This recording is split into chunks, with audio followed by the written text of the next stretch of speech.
Welcome to the Martial Art Business Growth Network podcast.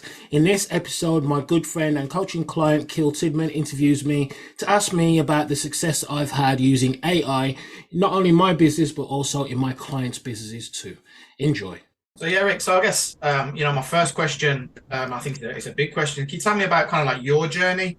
How you became kind of like what I consider as an expert in integrating AI, into martial arts business. Well, it's funny. It's a long journey. It's been a very, very long journey. My background, for those that don't know, was that I've been doing martial arts since I was a little kid, so a long time, 30 odd years.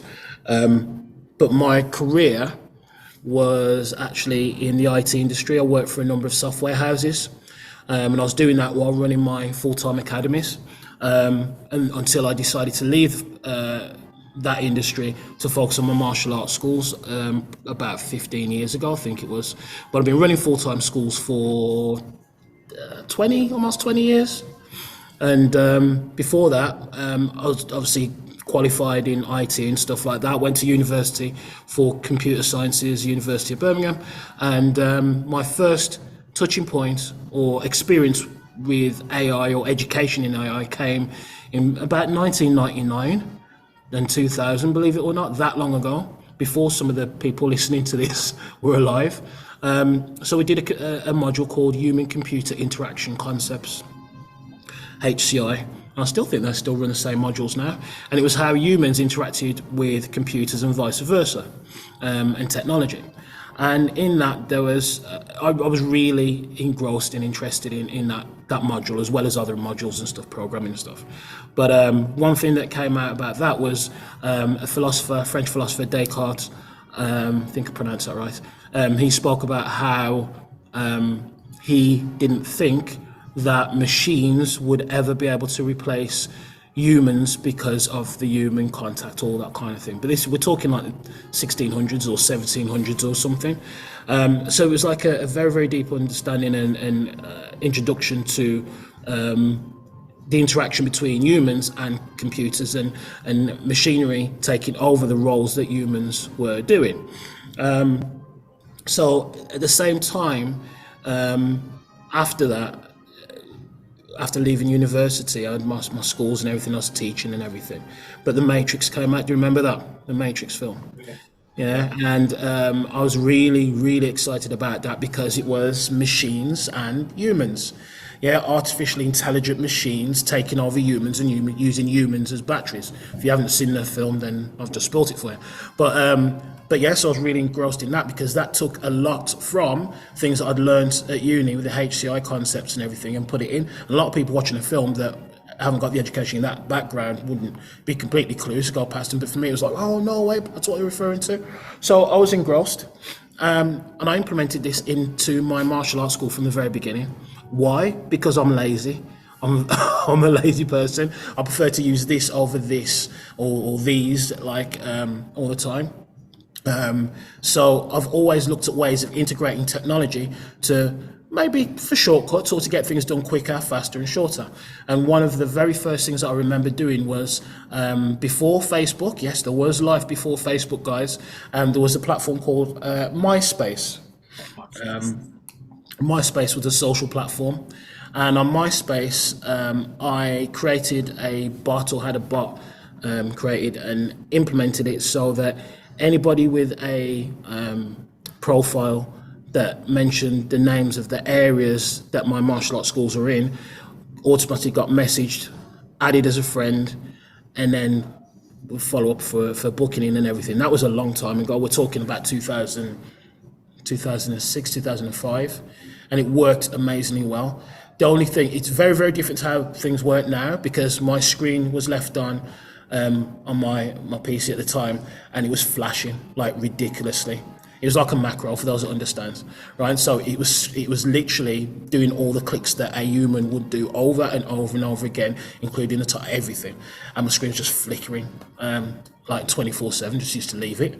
But I got banned from MySpace for doing that, which I'm not proud of. But it was at the time I didn't think it was anything. I think, oh, I can do this, I'll do it. But thinking back, I was like, damn, just a little bit ahead of my time, really. So it started there. And then ever since, I've always implemented technology where possible to get things done because it's more efficient. It's more reliable than having somebody do a task, and it's cheaper. Somebody that's worked with you for a long time, I know that that's always been on, on your radar, over the years, the amount of conversations that we've had about, simplifying and streamlining and automating and things like that. I know that's something that you've spent a hell of a lot of time and a hell of a lot of time, an investment in this. And obviously it's come to fruition now. So I really hope you are loving the content and the value that we're giving here. I just wanted to quickly interrupt and say to you that if you are finding value in what we're saying so far and you wish to find out more about what we do and get more help, more guidance in different aspects of the martial art business, then follow the link that is above me somewhere on this page and head on over and just request to join. And then you'll get all the daily updates that we put in there every single day about how to grow your martial arts school. And there's a little bit of personal development in there. Okay, enjoy the rest of the podcast. as a martial arts business owner or a business owner in general, what would you say some of the most effective ways that AI can be used? So let's look at the martial arts business, for example. Well, the thing is, if you're tech savvy enough and switched on enough, people aren't going to want to hear this, but it can actually take over every single role within your business, except teaching martial arts on the mat. That's the only thing that it can't take over. And I, for one, I love martial arts. I love tech, love technology, but I wouldn't want it to take over that aspect of it because it has to have human-to-human contact. And obviously customer service and all those things need human-to-human contact as well. However, you can implement AI and tech in pretty much every single area of the business, from the very beginning, from marketing through to delivery and understanding your members, to not just take over the task. Maybe sometimes, in some cases, just to support the task. So, for instance, it could be like task delegation. For instance, if you have, we haven't got time to go through the whole details of it, but if you have a skills matrix or something of all your team set up, and that's fed into a system, then that system can tell you what tasks that person should be doing for the business, which means that it should be able to schedule the tasks out, which means it should be able to manage your team's tasks week to week. That's going to go above some people's heads, but it is possible. How do I know? Because I'm doing it now. Okay. Am I still involved in the process? Yes, I'm still involved in the process. And I've got a manager that manages my team, but it's a lot easier and a lot quicker now. And what does that mean? That doesn't mean we sit back and play PlayStation. It means that we have more time to focus on the other things, the more heartfelt things, and the other things that maybe that we're interested in or we're better at. It can help you to do your financial forecasting, because how many martial arts school owners or business coaches talk about financial forecasting? Zero. Because we're not experts in that area. We're good at making money. We're good at being profitable, some of us. But things like financial forecasting, it's a different level, isn't it? AI. Yeah. All of a sudden, you don't need to go and go to your accountant for absolutely everything if you understand how to implement certain things within the business. Tracking your stats to see trends within the business so that you're not making the same mistakes. Definitely everything to do with marketing can be done with AI. Yeah, pretty much the whole shebang can be looked at. Even curriculum implementation, curriculum improvements. We've done all of this within our business, and all my coaching clients, well, most of my coaching clients, including yourself, have implemented these things to make massive changes in their school and their business. And the result is they get more time to do other things. They get more money because that time equals money. And also the efficiency of utilising AI means you can get more money back, and it's fun. Yeah. And I've definitely, I've definitely benefited from, the comprehensive training that we've done, which is like really, really well structured for anybody at all different levels. I think what the industry needs to understand is we're being overloaded with so much information and an evolving kind of an evolving platform. So when I first initially looked at it and it almost put me off because it was so kind of, so out there. What kind of, I guess, what advice would you have for somebody out there that's just starting, to utilize AI within their business? Where would be a good starting point for a business owner? Well, it can be overwhelming. It really, really can be overwhelming. And if you try and do the shiny penny syndrome, which a lot of people do, is like, oh, we can do this and this and this and this, and let's grab some free shit from here and free shit from there, and this documents and that. You're not going to get anywhere. You're just going to be constantly playing catch up. And while you're doing that, your competitors will probably going down the other routes, the proper routes, to get the information and to implement. 'Cause it's about the implementation, isn't it? It's not just grabbing the apps and all that kind of thing and collecting apps. So my advice would be to find somebody like myself, obviously I'm biased, but somebody like myself that knows what is being done and how to do it, how to implement it. Other school owners that have implemented it, and then do the same. It's as simple as that. You don't need to try and reinvent the wheel. In my group, I've got a department within the Growth Network called the Lab, and it's separated off because I'm working with a couple of other people that are helping me and working with me to innovate everything to do with AI. We're investing a lot of money into the education and development of it. Why? For my clients, passing it on to my clients. So they're already seeing some of the benefits with the little smaller things now. For the next, well, after we get this period out of the way, the next launch is going to be like basically offloading all the stuff into their business, and all of a sudden it's gonna be like a huge weight is off their shoulders because they don't have to do this. They don't need somebody to do this, which saves them time, energy, and money. So they've done the right thing. They've aligned with somebody that knows what they're doing, so they don't have to do all the donkey work. They don't have to do all the guesswork, and they're just going to move forward and be able to focus on other things within their business, like martial arts, which is what I think is slipping nowadays. The days of cross training and school owners doing instructor courses and different things and developing and growing, those days seem to be slipping, which means the standards in martial arts slipping because we're getting. It's kind of. It seems like a seesaw.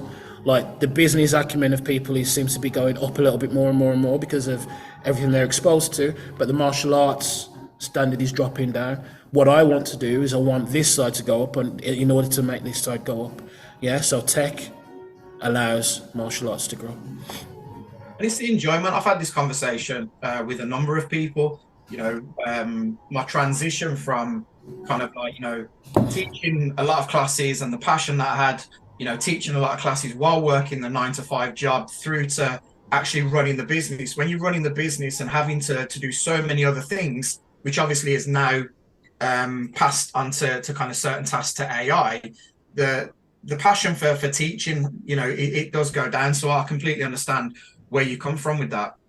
So I'm fortunate enough to be, in the Growth Network with yourself and ever evolving training on AI. I don't think what people understand is that, within the Growth Network, we have, a massive scale of, big school owners, established school owners, and then up and coming school owners. How do you kind of tailor your coaching and kind of like strategies utilizing AI to meet the requirements of your clients? Okay, so I wholeheartedly believe that there are foundations, business fundamentals that any kind of business owner should understand and know before they jump into just automating everything. So if a small school owner comes in with a limited amount of experience running a martial arts school, they need to understand how to run a martial arts school, not just plug everything into AI and then just bugger off to teach classes, because who knows what changes and shifts are going to happen within the tech. You need to still have an understanding of what is happening, where and how, in order to ensure that you can consistently stay ahead. So I believe in building capable business owners instead of just scaling. Here's more members. So we've got an initial 9-step program that, even though it's 9 steps, each one of those steps has got multiple elements underneath it, which you understand what I mean, which is different parts that these school owners have to work through and implement within their business. And it'll give them a very, very deep understanding of everything from marketing through to managing people and a team. And everything that comes along with that. So that's the first element. And then And that's what we call our scale program. And then we've got scale plus, which is for those guys that have done all of those things and implemented in the business, and now it's like next level. Now it's not based on the number of students that you've accumulated as part of the scale program. It's based on the actions and implementation, because we focus on profitability and time over just student numbers. Student numbers still happen as a byproduct of everything that we do, but our focus is not just on the student numbers. That's just a number. It's about how profitable the business is, how much time we're spending in relation to how profitable the business is. So if you've got a business that's making, I don't know, 50,000 a month, 50 grand a month, that's amazing. But if you're working 19, 20-hour days in order to maintain that, and you're stressed and you don't have any time for your family, what's the point? What's the point? That's my belief. So it's getting that balance, and I believe that you can have it all, and you can enjoy your business and understand it. And there's also fulfillment from the personal development side. There's fulfillment in getting that understanding and growing as an individual. That is a kind of a common theme all the way throughout my program. Every single person that comes in undergoes some kind of personal development transformation, whether they initially know they need it or not. We all need it. And I've got a great understanding of that because of obviously my Tony Robbins coaching training and all that kind of stuff, and other training that I've done regarding that. So it's implemented that way. So people get what they need. It's not a one shoe fits all, because people come in for different reasons. Most people come in because they think, oh, I just need more members. It's like infrastructure, understanding, mindset, blah, blah, blah, the members will come. Does that make sense? Yeah, 100%. And I know that the guys love the diverse, knowledge that, we get from, the weekly calls and, the intensives and stuff like that. Everybody comes away buzzing. So, yeah. I mean, that's I'm gonna say that's another thing. It's like, again, everybody works differently, so we don't just do. I think when people hear coaching program, they either think of a mastermind or they think of like a weekly phone call. That's not how we operate. We have weekly phone calls. We have check-ins. We also have a very active community. You have to excuse me, guys. I've got a little bit of a cold, so I'm trying to stop myself sneezing. We have an active community where people share and engage with each other pretty much every single day. We have our quarterly intensive where we get together and I train people on certain aspects of business. So it's not just here's a tool where you go, you're trained on it. We'll do live training. We're introduced to a lot of different aspects in that as well. We do mastermind the problems and everything as well. But there's that many touch points in between with the way that we work that problems are pretty much picked up as soon as they come up, which is why everybody's moving so quickly. And we also have like our backup program where sometimes you don't need to ask questions or don't want to ask questions. So this is where we have our ever evolving resource library where you can go in and it's literally takes you through step by step. This is how you do this, and it just literally holds your hand through the whole process. So if you're if you're more reserved, you're not the kind of person to talk up loads, then that's fine. You'll work in a certain way. We've got people like that in the group, but then you've got other people that can't sit down and focus and get things done, but they need someone to kick their ass and need to talk to somebody this way and check with everybody else before they do something. You've got that as well. So it caters for all personality types, and it was built up based on my experience of other like kind of coaching structures. Noticed where the problems were and everything, and didn't really want to have to sit there and have like people crying because it's been 2 months or whatever since they've been able to talk to somebody about a problem. It's like, it didn't make sense to me. Yeah, and I know the group are absolutely like buzzing at the moment. They don't want to miss a beat, especially when it comes to AI and stuff like that, because you bring in something new, pretty much every week, and everybody's like really excited, myself included. So I've got like one final question. I think this is an important one. Where do you see the future of AI within martial arts schools? Well, the bottom line is if you're not utilising it in some way, shape or form and adopting it within your business, you're going to get left behind. This is not just a thing. It's not a fad. This is not like a crypto craze. This is a revolution. It really is. Just like the industrial revolution and the textile revolution, this is the AI revolution. And I'm not being dramatic when I say this. You know what I'm like. I'm not just somebody that's like, oh, AI, let's jump on the bandwagon. No, I've been there for a very, very long time. I'm doing an accreditation. I've got other like qualifications in it already, and I'm constantly kept up to date with everything. And there's so many things that are happening outside of the martial art industry in general business to do with AI that in 12 months' time, it's going to be different. In 24 months' time, God help you if you haven't adopted anything. So if you're one of those sitting back and saying, oh, no, we don't need it, we're just going to keep things simple. So, okay, you're going to try and keep things simple, but you're still going to be working harder instead of smarter, which means, again, that's going to take you away from doing other things that you love. And I honestly feel that, where at the moment the usual route is people have a daytime career, just like I did, and then they run martial arts schools as a hobby, and then because of that hobby getting more successful and they hate their job, they're knackered because they're trying to balance everything.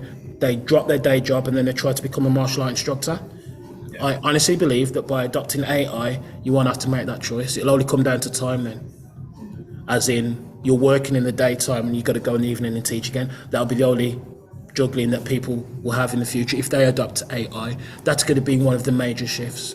So people will be more financially free if they're switched on. And again, it's all about working smarter instead of working harder. Running a martial arts school is not rocket science. It really isn't. And if you implement this stuff now and along with the people that are doing the stuff, you can't lose. Yeah. And it's important to have somebody with, like yourself, with a depth of understanding, in AI. I see a lot of people, within the industry, using it for maybe an email here and there and maybe social media. But there is so much more, like I say, every week we're like, oh, we didn't think it could do that, didn't think it could do that. So, you know what I mean? I think it's so key to get, involved with somebody that's got a deeper understanding to maximize it to its full potential. And like I say, I'm lucky to be a particular individual, that has that resource to hand. So, thank you. Cool, thank you. Awesome. But yeah, it's right. I mean, like, I think people are like, oh yeah, I'm using AI because they're like typing in, give me 10 social media posts for my martial arts school, enter, cut and paste. That's not utilizing AI. It is, but that's not what we're talking about now. I can get an 8-year-old to do that. That's not what we're talking about. We're talking about other things more in depth on autopilot, not just 10-year-old prompting. Yeah, so that's the way the industry's going to benefit from it, and I for one am very, very excited, really, really excited. But now, thanks for you giving us a big insight onto to AI and why it's important and why everybody should be kind of really investing time and even money, because you're going to get that time back, you're going to get the finances back. I know firsthand because it's saving me so much time on a day-to-day, week-to-week basis, and in turn money. It's almost like the sixth man within my team. So yeah, great stuff. Awesome, thanks a lot.